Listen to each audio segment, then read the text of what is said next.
transmigrated overnight into an exiled convict. She sets out to save her 7 older brothers. From cultivating wasteland and building a thriving agricultural business to bravely battling malicious neighbors and oppressive labor demands, she leads her entire family in a spectacular turnaround against the odds. Hey everyone, it is Xiao Yu. A woman wakes up exiled, broke, and burning with fever. Her eldest brother is about to sell himself to a death trap quarry for 3 sacks of grain. She tears up the contract, looks at her 7 starving brothers, and says, "Stop treating your skills like garbage just because we're poor." Within a week, she has turned a leaky shack into a way station. Within a month, she has built a market. Within a year, she has broken a generational monopoly with nothing but a fair scale and a wooden bridge. Let's go. When I woke up, freezing rain was dripping through the cracked roof of the ruined way station, splashing directly onto my face. Outside the straw curtain, the sound of the storm mixed with the crisp rustle of someone slapping a piece of paper against a table. To enter the Blackstone quarry, you get 3 sacks of coarse grain in advance. The contract is for 1 year. You cannot leave without permission. If you get sick or injured, the quarry takes no responsibility for medical bills. Overseer Lu drawled, his tone dripping with condescension, as if he were discussing a worthless piece of trash. "Shen Chengen, press your thumbprint, sign it, and you can carry this grain home." My eldest brother's voice was hoarse, carrying the dead weight of a man pushed to the absolute brink. Yet he didn't hesitate. "Give me the grain first. I need to hire a doctor for my sister." I'll sign.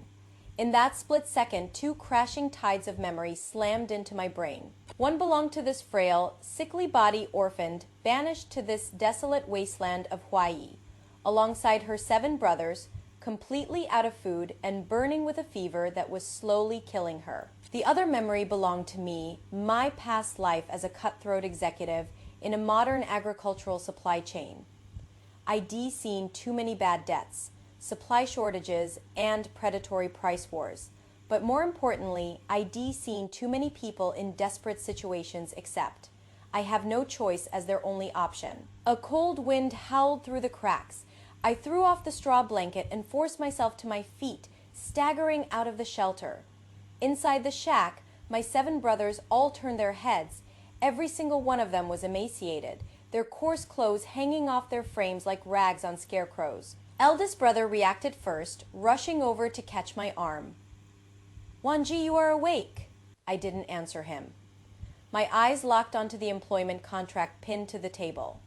I reached out, snatched the paper, and with one swift motion, Rhode Island IAP, tore it clean in half. The sound of the tearing paper was soft, but to Overseer Lu it might as well have been a thunderclap. His face instantly darkened. "Miss Shen, what is the meaning of this? Your brother was signing this of his own free will." "Maybe he was a minute ago, but right now we're no longer interested," I said. My throat was burning, but every word dropped like an anvil. 3 sacks of rough rations in exchange for a year of hard labor. No medical coverage, and you skim the wages off the top, Overseer Lu. This isn't a job offer. This is a predatory death trap meant for people too poor to do the math. Eldest brother panicked, grabbing my arm. "Wanji, we only have 3 days of food left. If I go to the quarry and suffer a bit, it's better than watching you all starve to death. Throwing a living person into a bottomless pit won't fill it. The pit just gets bigger." I turned, my sharp gaze sweeping across my other 6 brothers. "Today, eldest brother goes to the quarry. Tomorrow, will 2nd brother pawn our ancestral carpentry tools. In a few days, will 3rd brother go to the loan sharks. There are 8 of us. We can't just sacrifice a family member every time we hit a bump in the road." 5th brother's eyes were bloodshot. He slammed his fist into the doorframe. "Then what do we do? If we don't sign this, how do we survive?" I didn't answer immediately. I leaned against the doorframe and looked outside. Leaky roof, cracked cooking pot, rusty hose, a broken abacus. It was a mess. But looking further out on the old, overgrown dirt road, fresh wagon tracks were stamped deep into the mud. Where there are tracks, there is traffic, and where there is traffic, there is demand. I took a deep breath, looking my brothers in the eye one by one. 2nd brother is a master carpenter. Third brother has a head for numbers and negotiation. Fourth brother is a scholar who can read and write. Sixth brother is a genius in the kitchen. Eldest brother is a natural leader and operations manager. Fifth brother has raw strength, and seventh brother is a fast runner and a perfect scout. I paused, softening my voice, though it carried even more weight. Who says we have nothing? We've just been poor for so long that we're treating our actual skills like worthless junk. Overseer Lou scoffed as if he'd just heard the joke of the century. You want to start a business in this leaky, ruined shack. You are dreaming. Whether we can or not, you're welcome to come back in 3 days and see for yourself, Overseer Lou, I replied, meeting his glare without flinching. The first deal opportunity knocks. As soon as Overseer Lou stormed off, I started issuing orders. I handed our only valuable item, a silk-lined cloak, to second and third brother. Take this to town, trade it for coarse grain, salt, scrap wood, and iron nails. I had fourth brother find a flat piece of a broken door and write 4 massive words on it. Hot water rest stop. Sixth brother was put in charge of making flatbreads with dark flour and wild foraging greens. Fifth and seventh brothers were tasked with clearing the rocks and mud from the front of the shack. Eldest brother was pacing anxiously, wanting to help, but I shoved him down onto an old wooden crate and forcibly took off his mud-soaked straw shoes. The soles of his feet were covered in burst, infected blisters. If he had gone into that damn freezing quarry, he would have been dead in a fortnight. Your job today is to rest, I ordered. Wanji, I can't just sit here while you all work. Who said you are just sitting? I neatly bandaged his feet with a clean strip of cloth. From now on, you are my floor manager. Keep an eye on everyone. Who needs a break? Who is missing a tool? What supplies are running low?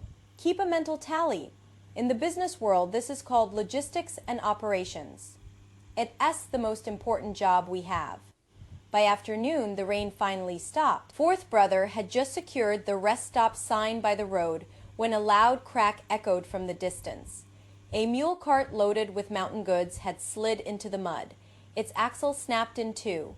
The driver, covered in muck, looked up in a panic. He saw our brand new sign, then his eyes landed on the sharp hatchet in second brother's hand. Hey boss, the man shouted. Besides hot water, do you guys fix carts? I stood up, the corner of my mouth tilting up. See, the first deal literally crashed right at our doorstep. The man's name was Zhou, a seasoned merchant who ran routes between Yushui town and our county. He was shrewd. Even with his cart broken, he didn't beg. He circled his cart twice before laying out his bottom line. I have 15 sacks of dried mushrooms and herbs. They have to be delivered by noon tomorrow, or I lose 30% of my payout. Second brother touched the snapped axle and frowned. The wood was already rotting. Patching it won't work. You need hardwood, but the only hardwood we have is the main load-bearing beam of our shack. Eldest brother looked at our drafty roof. If we take that beam out, half the shack will collapse in the next windstorm. Hearing this, Zhou shook his head and turned to figure out a backup plan. Hold on, boss, I called out. I didn't say we couldn't fix it. But the price won't just be for the repair. You repaying for the structural damage to our property and the labor to reinforce our roof. He stopped, turning back to look at me, a flicker of businessman's intrigue in his eyes. Interesting. Name your price. 12 pounds of grain and a bundle of sturdy rope, I stated firmly, then tossed out an offer he couldn't refuse. Once we fix it, we'll make a double mark on the joints.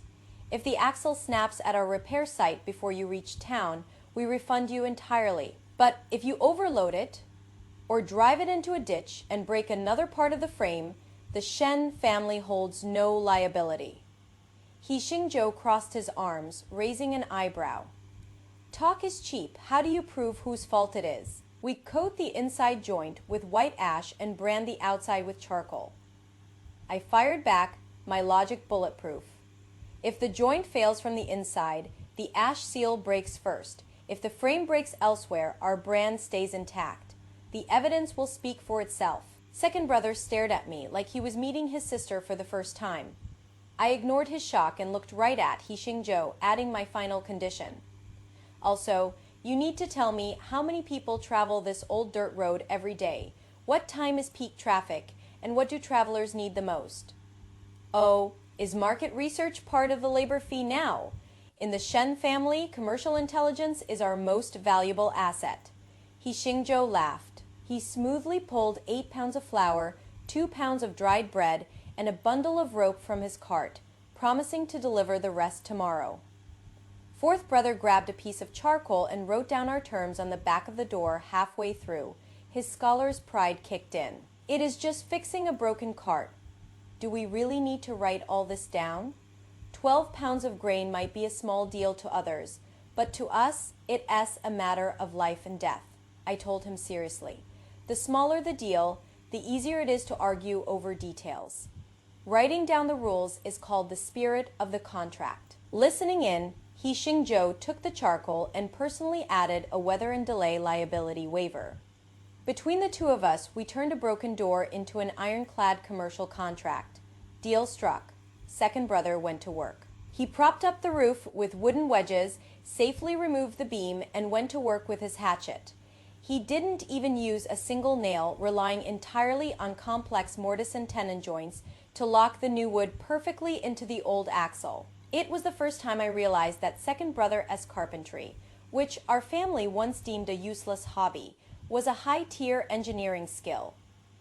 While waiting for the test drive, sixth brother handed He Xingzhou a warm veggie flatbread.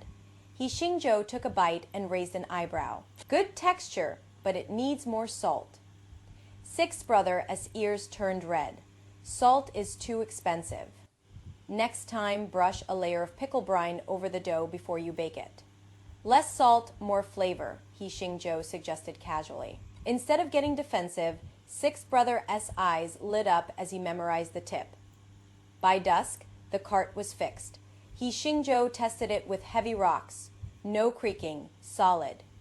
He happily handed over the rest of the payment. Before leaving, he kept his end of the bargain, drawing a map of the trade routes with charcoal. The main bridge collapsed, so the official route moved east. The Liu family built a warehouse and a market there, but they charged tolls for everything. The only people still using this old dirt road are poor farmers and short-haul traders, who can't afford the tolls. You'll get maybe 20 or 30 people a day. Double that on market days.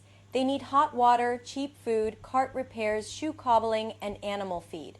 And when it rains, they need dry, solid ground. I transcribed every single word into a ledger I had made from scrap paper. He Xingzhou glanced over and noticed I was even logging the food my brothers ate that day as expenses. You relogging your own family's meals as a business cost. Of course, if I don't, the books create a false illusion of profit. Labor and rations are real overhead. If I miss one, this business will eat itself alive. He fell silent for a moment, a genuine smile of admiration forming on his face. Miss Shen, you carry yourself like a CEO with $1 million war chest. I am Shen Wanji He Xingzhou, farming the wasteland smarter, not harder the next day. He Xingzhou brought the remaining grain plus a small bag of mixed bean seeds as a bonus for taking longer on the repair. As I was sorting the beans, a harsh gong echoed down the road. Village Chief Tian and Overseer Lu strutted over to officially register our barren farmland. Overseer Lu spotted the neatly stacked grain bags in our shack, and his smirk faltered. Got lucky on one deal and think you own the place. You got 12 acres of rocky slopes. The grass roots are thicker than wire. You really think a bunch of cripples and exiles can farm that? I ignored him, gripping the healthiest bean seeds in my palm. How will we farm it? We'll start with the seeds others threw away. The 12 acres the government gave us were worse than Lu described. The east side was choked with deep-rooted razor grass. The west was a rocky wasteland that numbed your hands if you struck it with a hoe. The north was a sunken pit of stagnant black water. Fifth brother swung his hoe a dozen times, blistering his hands. His temper flared, and he threw the tool down. 12 acres. If we can't plow it in a month, we'll do it in 2. Are we 7 grown men gonna let a piece of dirt beat us? Fifth brother, we aren't afraid of the dirt. I am afraid we'll burn through our calories and starve before the soil is turned. I said, crouching down to rub the soil between my fingers. The east has razor grass, but there are fine roots underneath. The soil is fertile. The north is flooded, but wild moisture-loving weeds grow there, meaning it holds water. The west side is rocky, but those rocks aren't useless. I stood up, clapping the dirt off my hands, and issued the master plan. We're replanting beans on 4 acres in the east. Cut the grass, don't pull the roots. Leave the cut grass on the surface to retain moisture. Dig shallow drainage trenches in the north and plant cold-resistant radishes. As for the 5 acres of rocks in the west, we aren't planting anything there this year. Your job is to clear the rocks and dig compost pits. Fifth brother stared at me. We have 12 acres and you are only planting 7. People will call us lazy cowards. Have you done the math? I fired back. How many days to plow 12 acres? How much extra food will 7 men burn doing heavy labor for 10 days? Do we even have enough seeds without fertilizer? Will anything even grow? Seeing my brothers fall silent, I softened my tone. Farming isn't just swinging a hoe and praying for a harvest.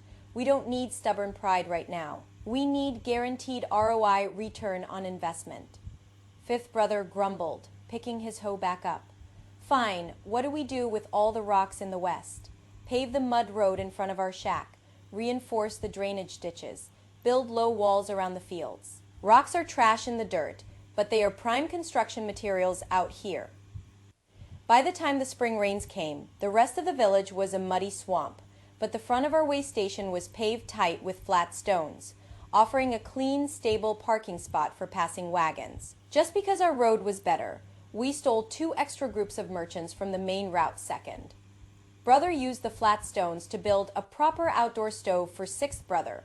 7th brother filled the potholes on the main road. As for the seeds, I didn't just throw them in the dirt. I did a germination test on 100 seeds. Once I confirmed a 63% sprout rate, we planted the strong ones and ground the duds into animal feed. Since we lacked fertilizer, I taught my brothers how to compost. 5th brother hated the smelly job at first, but meticulous 6th brother checked the temperature daily, adding rice water if it was dry or straw if it was wet. Within 2 weeks, the razor grass broke down into rich black nutrient-dense soil. When a massive windstorm hit in the middle of the night, 7th brother woke everyone up. 2nd brother rapidly built low windbreaks out of scrap bamboo, while I stopped 5th brother from smothering the sprouts completely. Only cover the side facing the wind. If you smother them, they'll die of oxygen deprivation. The next morning, the neighboring farm's sprouts were snapped in half. Ours were bent, but alive. Looking at the surviving green shoots, the look in my brother's eyes changed. They finally realized that agriculture wasn't about praying to the heavens. It was about risk management. The draft fighting privilege with paper trails on the last day of land registration. We pressed our thumbprints into the village chief's ledger. Chief Tien and Overseer Lu whispered to each other, shooting us venomous glares before leaving. The next day, the retaliation arrived. A yellow government notice was slammed onto our shack. It dictated that all 7 adult Shen men were drafted for the Spring Road conscription, 10 days of unpaid, mandatory hard labor. Every other family in the village only had to send 1 or 2 men. They drafted our entire workforce. Worse, they timed it perfectly to sabotage our critical farming window. Eldest brother S. face was dark. They're trying to cut off our livelihood. 4th brother squinted at the fine print. Public road maintenance labor recorded per H household, verified upon completion. I turned to Chief Tien, who was smirking nearby. Chief Tien, since this is public conscription, which public road are we fixing? Who is tracking the hours, and who does the final quality inspection? Chien scoffed.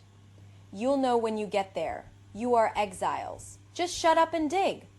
The law says public roads, I pressed, not backing down an inch. I need to know if the sweat and blood of 7 men is going toward helping the village or paving a private driveway for a certain wealthy family. Chien flinched, his bluster faltering. Be at the east crossing tomorrow at dawn, he barked, fleeing the scene. Little sister, he's going to use us for free labor and then refuse to record our hours. 4th brother said worriedly. That's exactly why we aren't going to rely on his accounting. I turned to second brother. Make 8 wooden tags, 7 small ones for the brothers to wear, tracking your individual daily hours. The 8th one needs to be massive. Carve the date, the location, the exact tasks performed, and everyone's names on it. Fifth brother grinned, cracking his knuckles. What if that bastard Tien throws the tags away? If he throws one away, we make 10 more, I sneered. It is easy to tear up a piece of paper, but it's a lot harder to erase the truth when everyone is staring right at it. The next morning at the East Crossing, Tien's corrupt scheme was exposed. He wasn't having the draftees fix a public road. He was forcing the farmers to build a private cargo ramp for the Liu family's warehouse. Fourth brother was shaking with rage. The government mandate clearly stated public infrastructure. Shen laughed arrogantly. I am the village chief. If I say it es public, it es public. I stepped forward and signaled seventh brother to raise our massive wooden ledger board high in the air. We wouldn't dare argue with the chief. We just asked that you record today's labor accurately in the official logs. Write, the 7 Shen brothers spent one day building a private ramp for the Liu family warehouse. Nonsense.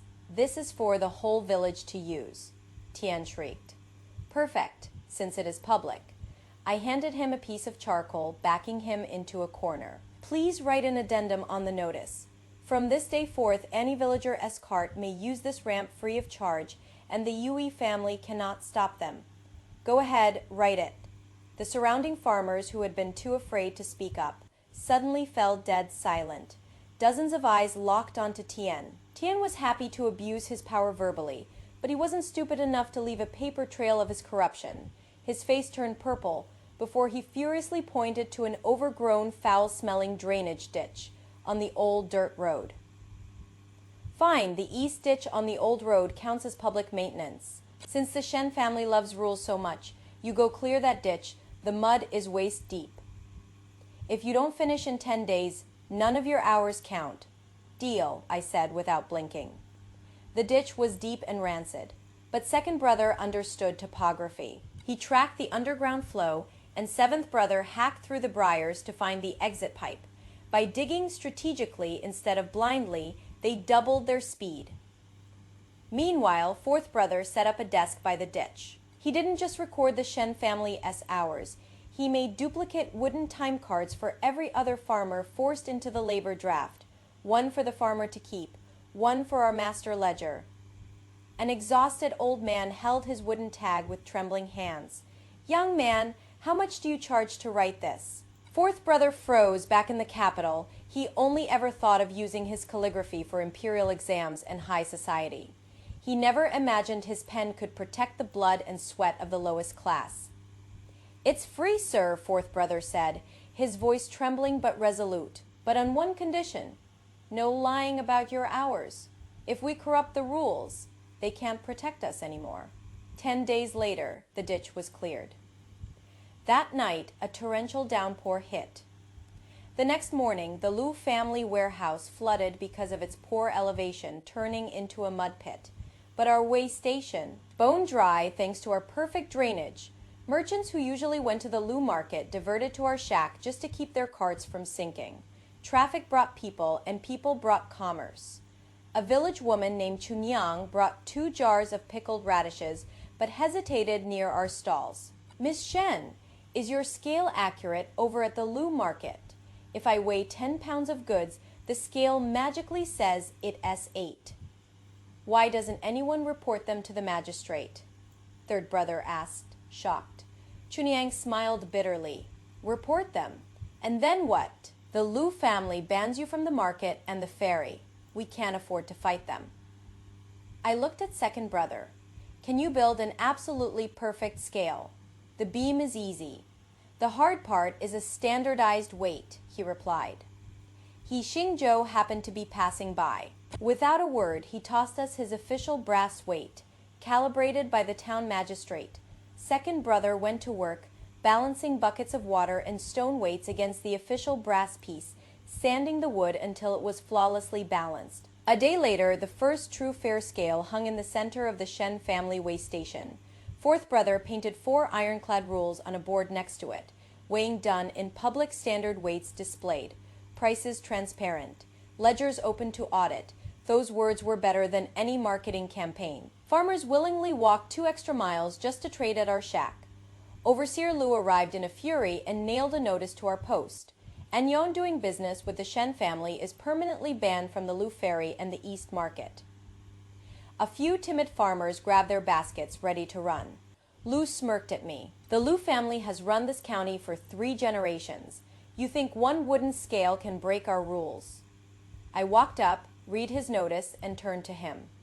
The ferry and the East Market belong to the Lu family. But tell me, Overseer Lu, does this old imperial dirt road belong to you too? Lu sneered. Who cares about this ruined road? The Lu family doesn't want it. Did everyone hear that? I turned to the crowd, projecting my voice. Please bear witness.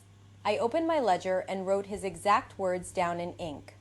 From today on, remember what you said, Overseer Lu. Don't come crying to me when you get jealous and try to claim this road as your property too. Lu's smirk froze, then slowly slid off his face.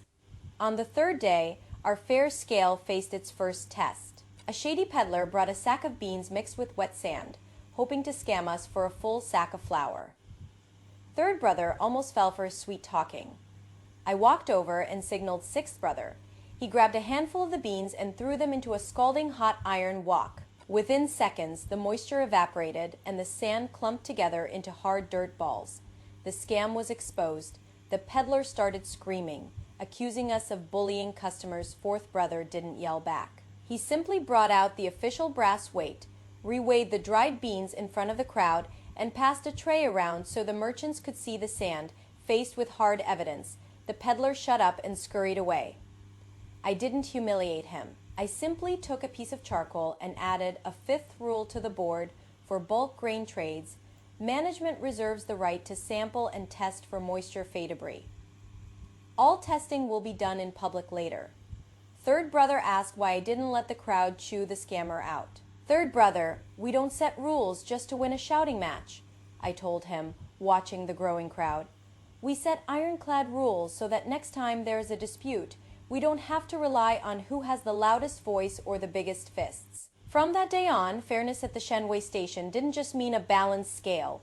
It meant buyers wouldn't get scammed and sellers couldn't pass off garbage as premium goods. Credit and contracts, the foundation of trust, our way station blossomed into a mini market. 3rd brother was a master salesman, able to talk a passing traveler into buying half the shelf. But his fatal flaw was his reliance on personal relationships over business boundaries. At the end of the month, I frowned at the ledger. 20 pounds of soybeans, 10 pounds of eggs, and 3 jars of pickles had gone out, but the cash hadn't come in. Oh, the Liu family took those. They promised to pay in a lump sum in 3 days. 3rd brother waved it off. Don't worry, they own a house in the village. They aren't going anywhere. 3 days later, a heavy padlock hung on the Liu family's door. They had fled the county to escape their debts.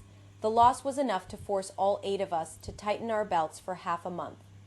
3rd brother stood in front of the empty house, looking paler than a ghost. Back at the shack, he pushed the ledger to me, his voice hoarse.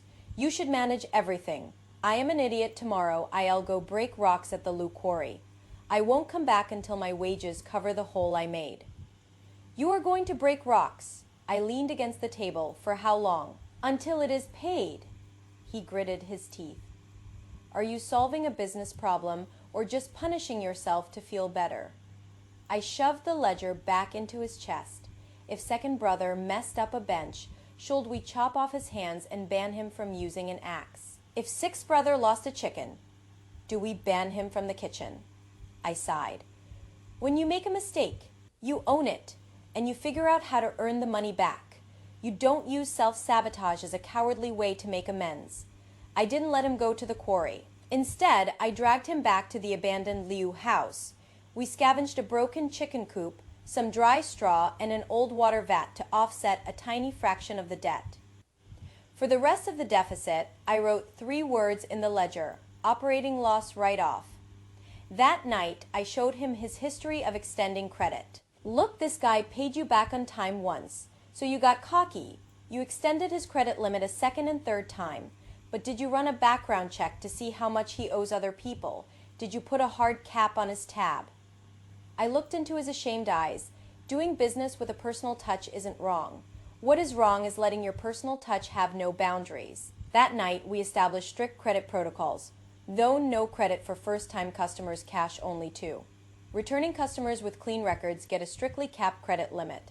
3. Any debt over 5 pounds of grain requires dual signature authorization. 4. Nobody gets a loan based on "I know a guy."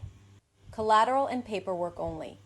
Third brother stayed up all night using his photographic memory. He compiled a highly accurate credit rating ledger for every merchant in the county.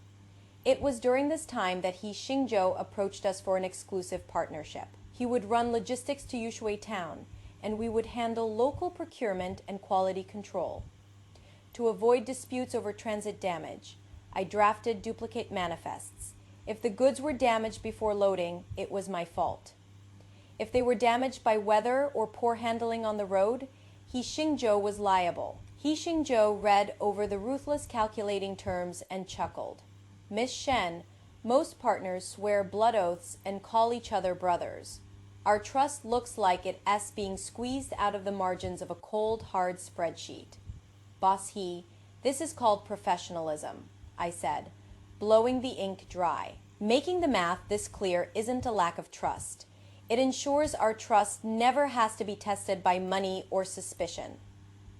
He gave me a deep look, dropped his joking demeanor, and firmly pressed his thumbprint onto the contract. Disaster and innovation, not just surviving but thriving. The peace lasted exactly 2 weeks before a freak torrential storm destroyed everything. Half of our expanded shack collapsed into the mud. Our inventory, soybeans, eggs, ropes, and chunyang as pickles, was buried in the muck. Worse, the flash floods washed out the southern road, cutting us off from the outside world. At dawn, my 7 brothers stood in the rain, staring at the ruins in absolute silence. I felt a hollow pit in my stomach. Months of grinding work had been wiped out overnight. But this time, no one talked about selling themselves to the quarry. Eldest brother wiped the rain from his face, rolled up his sleeves, and marched up to me. "Wanji, you are the boss. Give the orders." I took a deep breath, shoving down my panic. "Save the people first, then the goods," I yelled over the rain. Eldest brother, take 7th brother and secure the grain and the ledgers. Keep them dry. 2nd and 5th, brace the remaining roof beams. Do not let the rest of the structure fall. 3rd, pull the credit ledger and list every merchant who gave us consignment goods. 6th, triage the food. I pointed at the mud. Tag everything with the owner's name.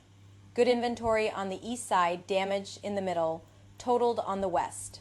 Word got out, Chunyang waded through the mud to our shack. Seeing her shattered pickle jars, she went pale. Miss Shen, who absorbs this loss? It was a lethal business dilemma. If we pushed the loss onto the suppliers, our reputation would die. If we absorbed it all, we would go bankrupt instantly. I had 3rd brother gather the consignment merchants. I offered 2 choices. Option A, we keep our current low commission rate, and in acts of God like this, we split the losses 50 divided by 50. Option B, we raise our storage fees, but from now on, the Shen family fully insures your inventory against all damage. You choose. As for today's losses, we split them 50 divided by 50. Even if I have to sell the clothes off my back, I will pay you back. Most chose option A, not out of charity, but because the math was brutally transparent. They knew we weren't trying to scam them. Chunyang's eyes teared up. She rolled up her sleeves. Forget the pickles. If we don't rebuild this shack, the rest of the goods will rot. I have 2 heavy structural beams in my backyard. I'll have my husband carry them over. Done, I replied instantly. Those beams will be credited at market value towards your future stall rental fees. That set off a chain reaction. Over a dozen farmers who had benefited from our fair scale showed up with wood, straw, bricks, and rope. Eldest brother expertly managed the volunteer shifts. Second brother redesigned the roof with a steeper slope for better drainage. Fifth brother wanted to lift all the pillars at once, but eldest brother forced him to pace himself. Save your energy for where it counts, eldest brother told him, throwing a glance at me. The man who used to try and take all the pain himself had finally learned to pace his own survival. The biggest crisis was 2 massive sacks of soaked soybeans. 6 brothers smelled a bean. They aren't sour yet, just bloated. If we try to dry them, they'll mold. I remembered something from my past life. 6th brother, what if we grind them into paste while they're fresh? Chunyang provided a jar of old sour brine. The first batch of tofu failed, turning into mush. The second batch was pressed too hard and tasted like rubber. Normally, 6th brother would have given up, but this time he stayed glued to the stove, logging the water ratio, the heat, and the brine drops. When the lid came off the third steamer, a massive block of pristine, fragrant, perfectly textured tofu sat in the steam. The shack went dead silent. 5th brother reached out a dirty hand to grab a piece, but 6th brother slapped it away. Get out of here, I have to weigh it and calculate the cost first. He laughed. The room erupted into cheers, the sound pushing back the gloom of the storm. Hot soy milk and fresh tofu became our best sellers. We didn't just recoup the cost of the ruined beans, we made a massive profit. 6th brother even learned to press it into dried spiced tofu, a perfect, non-perishable protein for traveling merchants. Like Xingzhou 5 days later, our new way station was double the size. We officially established the Huayi market, holding a trade fair every 5th and 15th of the month. On opening day, we had 17 stalls. The price war, adding value, but a tall tree catches the wind. Before noon, Overseer Liu arrived with his thugs to collect transit taxes. Every stall pays 5 copper coins, Liu demanded, tapping his club against our fair scale. The Liu family built commerce in this county. You operate here, you pay. I held out my hand. Where is the official tax mandate from the magistrate? We are the law around here. Liu sneered. I pointed outside. The farmers dug that ditch in the rain. My brothers paved that road. The community built this roof. Show me exactly which square inch of dirt the Liu family paid for, and I'll pay you 10 times the maintenance fee for it. Liu couldn't, because it was a pure extortion racket. When some timid stall owners reached for their coin purses, Chunyang stepped in front of them. I am not paying a cent of this garbage. I am setting up my stall right here. No one paid. Liu glared at me with pure venom. Fine, Shen Wanji. Let's see if you have anything left to sell next month. The Liu family's retaliation was brutal. The next day, the East Market announced they were buying all local eggs, beans, and vegetables at 30% above market price. Unlimited supply, cash on delivery, and 0 stall fees. Our market became a ghost town overnight. 5th brother panicked, begging me to raise our buying prices. 3rd brother calculated that if we took out a high-interest loan, we could survive a price war for 2 weeks. We are not matching their prices, I said, drawing 2 lines on the ledger. The Luck family has massive warehouses and generations of cash reserves. If we borrow money to fight a price war, they just have to outlast us by 1 day, and the loan sharks will eat us alive. Then what do we sell? Air. 5th brother yelled. I looked at the dripping tofu blocks in our kitchen. Let them buy the raw materials. We are going to sell craftsmanship. Raw materials have tiny profit margins and spoil quickly. If they bought up all the eggs, we would pickle ours in salt so they lasted for months. If they took the local beans, we de-import beans from further away, turn them into tofu, and spice them. We cut radishes into strips and dried them with a secret sauce. 2nd brother expanded his tool repair business. 4th brother set up a premium contract writing desk. 3rd brother took samples directly to the big merchants in Yushui town. We stopped fighting over who controlled a pound of raw beans and focused on who could make that pound of beans worth 10 times more. Xingzhou brought us news. The Liu family offered me double the freight rates to stop hauling your goods. They even offered me an interest-free loan to buy a second cart. I paused pouring tea. The catch. The catch is they dictate my routes and my buying prices, and the loan is deducted directly from my wages. He Xingzhou sneered. They don't want a partner. They want to put a collar on me and make me their dog. So you declined? Obviously. His eyes locked onto mine. Your math is much better for my long-term survival than their empty promises. Even so, the next 2 weeks were brutal. 6brothers' first batch of spice tofu didn't sell well in town because it was too bland. He stood on the street corner giving out free samples to gather feedback. 3rd brother got rejected by 3 major stores, but he didn't argue. He wrote down their feedback.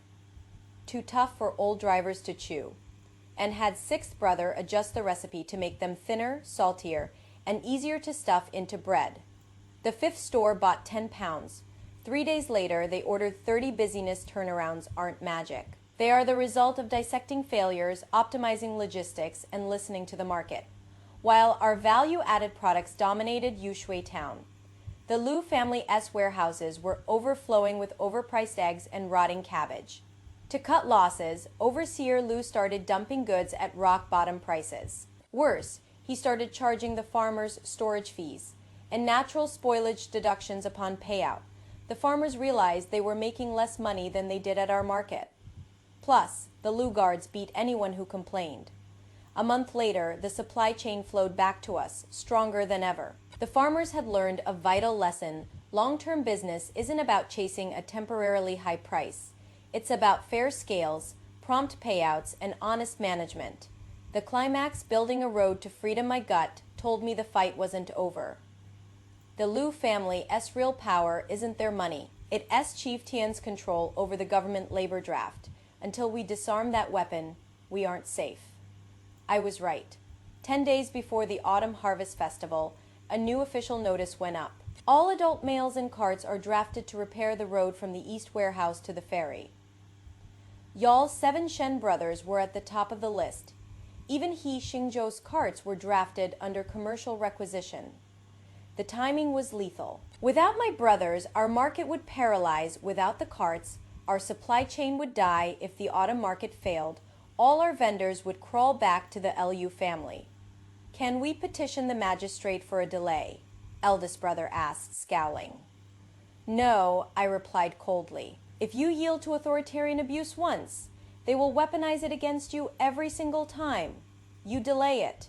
They'll just delay their attack. I went into the shack and brought out 4th brother's master labor ledger. It had detailed records of exactly how many hours 20 local families had worked over the past months. The notice says public road maintenance. I pointed to the map, tapping a spot on the western old road.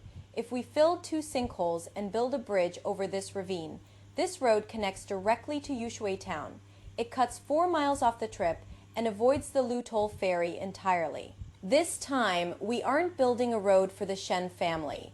We are building a road for everyone, so they never have to bow to the Lu family again. 4th brother drafted a flawless petition, outlining the route, budget, and labor roster. We bypassed Chief Tian and submitted it directly to the county infrastructure official. The petition explicitly stated, if the bridge passes government inspection, the labor hours will be deducted from our mandatory conscription quota act. First, the villagers were terrified to sign it. Chunyang stepped up. My husband is crippled, so he can't lift rocks. But I can cook meals for 3 days, and I have 1 more structural beam in my yard. Does that count as labor? Logistics and material supply count as billable hours, I declared. One by one, the farmers pressed their thumbprints onto our petition. They did the math. Building this bridge meant saving 4 miles of walking, avoiding ferry tolls, and never dealing with Overseer Lu again. 3 days later, the magistrate approved it. Citizen infrastructure approved. Inspection on the 4th of September pass, and labor is credited fail. And you are charged with draft evasion. The Lu family bared their fangs. They used their massive wealth to buy out every lumberyard in the region, signing exclusivity contracts so we couldn't buy a single plank of new wood. The night before construction, the suppliers we had contracted backed out in fear. 2nd brother stared into the ravine. Without long structural beams, the main bridge can't hold weight. It will collapse under a loaded cart. 5th brother grabbed a sledgehammer. I'm going to the Lu compound to break some legs. Stop! 7th brother yanked him back.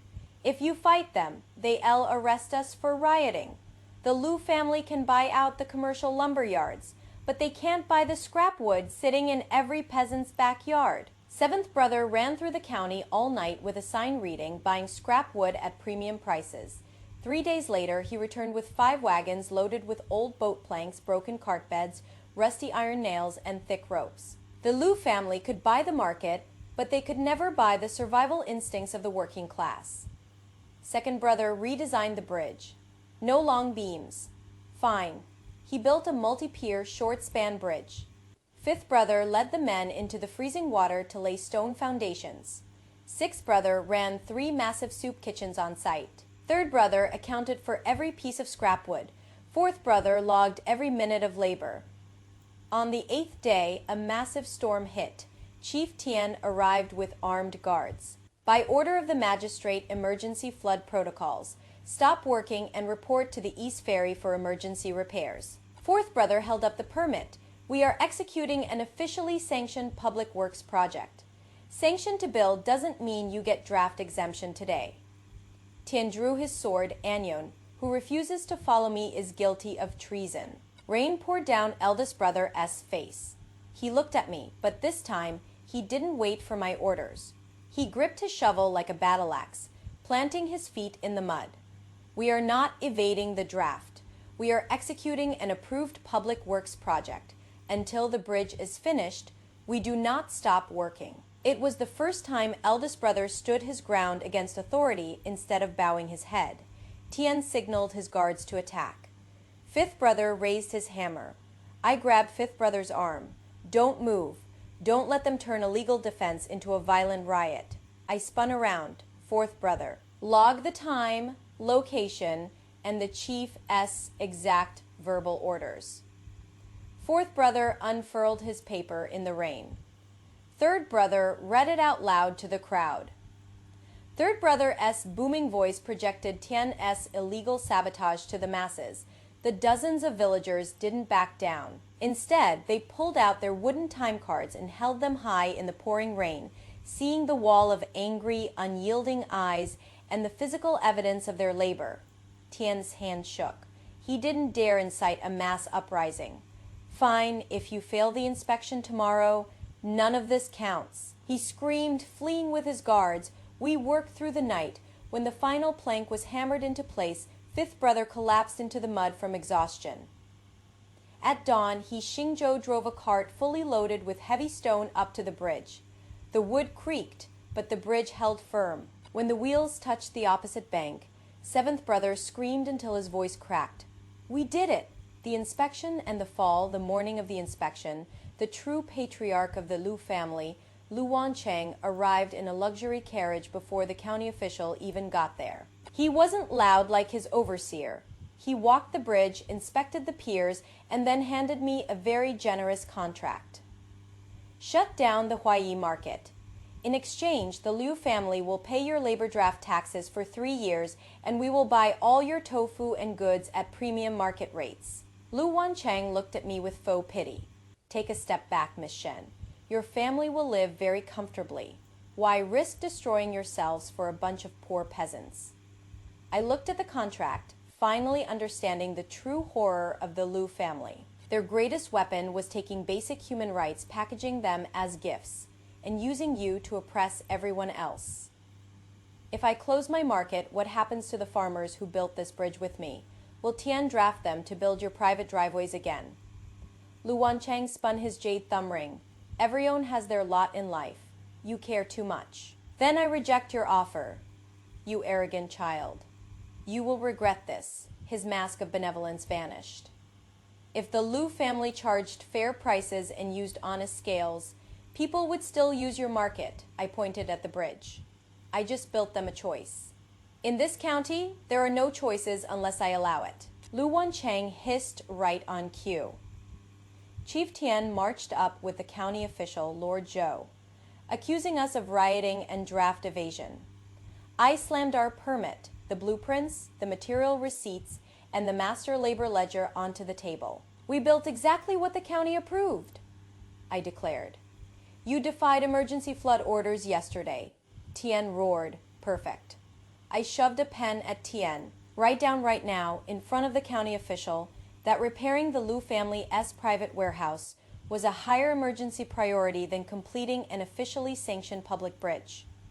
Stamp it with your seal, and I will plead guilty right now. Tian stared at the pen like it was a venomous snake. Fourth brother stepped up, reading aloud from our ledger. Over the past months, the village provided 184 days of labor. 132 of those days were spent doing private construction at the Liu warehouse and were never logged in the government books. That is a fake ledger, Tian screamed, swish. In perfect unison, dozens of villagers raised their wooden time cards. Every single one was carved with dates, locations, and thumbprints. Lord Zhou, a pragmatic man, ignored Tian. He inspected our paperwork, tested the bridge, and interviewed the locals, confirming the route was toll-free. Lord Zhou opened his official logbook and wrote, "West Road restored. Bridge passes heavy load inspection. All participating labor is officially credited and exempt from the current draft." The crowd erupted into deafening cheers. Lord Zhou turned and stripped Chief Tian of his sole authority to log labor hours, transferring the power to a rotating committee of villagers subject to county audits. Tian collapsed into the mud, his power completely broken. Lu Wancheng tried to maintain his aristocratic dignity. That was until the first out-of-town merchant cart rolled over the new bridge. "Is this the Huai market?" the driver yelled. "I heard there is no tolls and the scales are fair." Seventh brother beamed. "Yes, sir. Follow the road. We got hot food and good drinks waiting for you." As more carts rolled over the bridge, Lu Wancheng's face turned ashen. He had aged 10 years in a single moment. He realized the Liu family hadn't just lost a legal battle. They had lost their monopoly because the people finally had the courage to choose. Epilogue partners in business and life, the autumn market was a massive success. The old dirt road was packed with merchants, stalls, and the smell of hot food. Looking at the bustling crowds, I realized our first harvest hadn't been perfect. The beans only yielded 70%, and some radishes flooded, but I logged every failure into my agricultural ledger. We adjusted the drainage, spaced the seeds better, and optimized the soil. There were no miracles, just failures that we refused to let go to waste. A year later, our way station was the largest trade hub in the region. The day He Xingzhou brought his third mule cart to our market, he handed me an elegant wooden box. Inside wasn't jewelry, but a brass merchant's seal, split perfectly down the middle together. The characters read, "Partners." Underneath, it was a red marriage certificate. But instead of romantic poetry, it read like a corporate merger. Shen Wanji retains absolute executive control over the Shen assets. He Xingzhou manages the transport fleet. Joint ventures require mutual consent. Neither party may use marriage or children as leverage to force the other out of their operational roles. I burst out laughing. "Boss He, most people wish for a happy marriage. You wrote a corporate charter." "I am not good with words," he said, his ears turning red. "I just wanted to put the things that matter most to me and the things that protect you in writing." Before I could answer, my 7 brothers formed a human wall behind me. Third brother snatched the certificate to review the profit-sharing clauses. Fourth brother critiqued the legal formatting. Fifth brother threatened to break his legs if he breached the contract. Seventh brother pointed a finger in his face. "If you make her cry, you deal with all 7 of us." He Xingzhou nodded furiously. "I'll add that to the penalty clauses right now." I laughed, taking the contract back and crossing out a line. "First, I don't need you to allow me to run my business. I run it because it is mine. Second, if a joint venture fails, we bear the risk equally." "Whatever you say, boss," He Xingzhou smiled, his eyes full of absolute adoration. I pressed my half of the brass seal into the red ink, and he pressed his next to it. A perfect fit.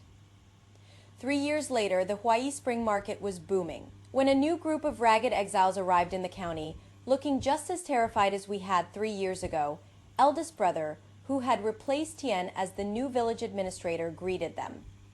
"Welcome to Huai. Here are the rules. You get 2 sacks of seed and old tools on loan. Stall fees are waived for 3 months. Work hard and you will eat. But hear this, no predatory contracts. No loan sharks. If you sign a fair contract, We will protect you. A shivering man asked, Sir, how do we pay back the seeds? Fourth brother, sitting at the clerk's desk, smiled gently. After the harvest, you return the exact amount, 0 interest. If a natural disaster wipes out your crop, we audit it and you get a 1-year extension. I will write everything down for you. The man dropped to his knees, weeping in gratitude. I walked out of the warehouse, hauling a fresh sack of premium soybean seeds. Xingzhou was leaning against his cart, watching me with a loving smile, waiting for me to finish work. I looked back at my brothers. Second brother was teaching kids woodworking. Third brother was auditing ledgers. Sixth brother was serving hot soup to a hungry little girl. This used to be a dead, barren wasteland. Now smoke rose from chimneys, wheels rolled over paved roads, and the fair scale swung gently in the spring breeze. Xingzhou took my hand, slipping the brass seal into my palm, ready to go home. I looked up at the golden sign of the Huayi market and smiled. We are home. We built it ourselves, inch by inch. Epilogue on the 3rd day after our wedding, which was supposed to be a quiet, peaceful time for us to settle into married life. My 7 brothers started showing up at our door. They literally lined up to visit one by one. Eldest brother led the charge. Naturally, he walked in carrying a basket of double yolk eggs from his own hens. First, he looked me up and down to ensure I was eating well and sleeping soundly. Then, pacing like a general inspecting his territory, he circled our new courtyard 3 full times. Finally, he stopped in front of Xingzhou, cleared his throat, and casually asked, So, Xingzhou, how are you dividing the heavy chores like chopping wood and carrying water?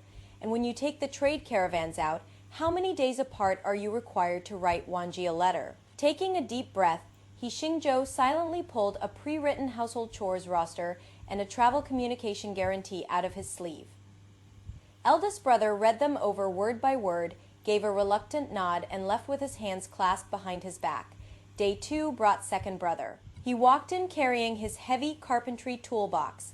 Without a word, he got down on the floor and began dismantling our brand new mahogany marital bed, inspecting every single joint. Xingzhou stood to the side, his face darker than the aged wood, watching his expensive new bed get taken apart. The mortise and tenon joints on this are subpar. The gaps are too wide. Second brother evaluated with total seriousness, waving a tool. No good. I have to reinforce it. If this thing squeaks when you roll over, it's going to ruin my sister's sleep. Day 3, third brother arrived hugging 4 thick ledgers. They were labeled fleet revenue, Huayi market dividends, joint spousal expenses, and personal allowances. The 2 shrewd businessmen sat in the courtyard for a full hour debating intensely over whether the 3 extra copper coins spent on red wedding candles should be filed under joint expenses or Xingzhou's personal allowances. Day 4, fourth brother dropped off custom-bound volumes of the penalty clauses for breach of travel correspondence, spousal dispute resolution protocols, and addendum prohibition of the silent treatment. Xingzhou stared at the massive stack of paperwork, rubbed his throbbing temples, and sighed. Fourth brother, the Imperial Penal Code isn't even this detailed. Day 5, fifth brother sat himself at our front gate bright and early. He didn't say a word. He just sat there aggressively sharpening his machetes and farm tools on a whetstone all morning. His hawk-like gaze tracked Xingzhou's every move around the yard. It wasn't until Xingzhou thoroughly creeped out, casually mentioned that wild boars were tearing up the ridges on the north slope, that fifth brother's eyes lit up. He grabbed his freshly sharpened tools and happily charged into the mountains to burn off some energy. Day 6, sixth brother lugged a massive food box through the door, packed with herbal vitality tonics meant to nourish the blood and boost energy. Not wanting to be rude, Xingzhou drank 3 massive bowls. As a result, the tonics overheated his system so badly that in the dead of winter, he had to haul grain sacks shirtless in the yard for an hour just to sweat out the excess energy. Day 7, seventh brother sneaked in, acting incredibly secretive. He claimed he had found a hidden wooden box stashed under Xingzhou's usual cart seat, highly suspecting it was a secret slush fund. When they popped it open, there was no money inside. Instead, it was filled with late-night blueprints and detailed budgets he Xingzhou had drafted to expand my tofu workshop. Seventh brother cleared his throat awkwardly and shoved the blueprints back into the box. This was a misunderstanding. Guess you are clean. But Wanji, remember, any future joint ventures must be approved by U.S. brothers first. We have to do quality control. He Xingzhou wiped the sweat from his forehead and nodded furiously, his attitude impeccable. You are absolutely right, seventh brother. It is in the supplementary clauses of the marriage contract.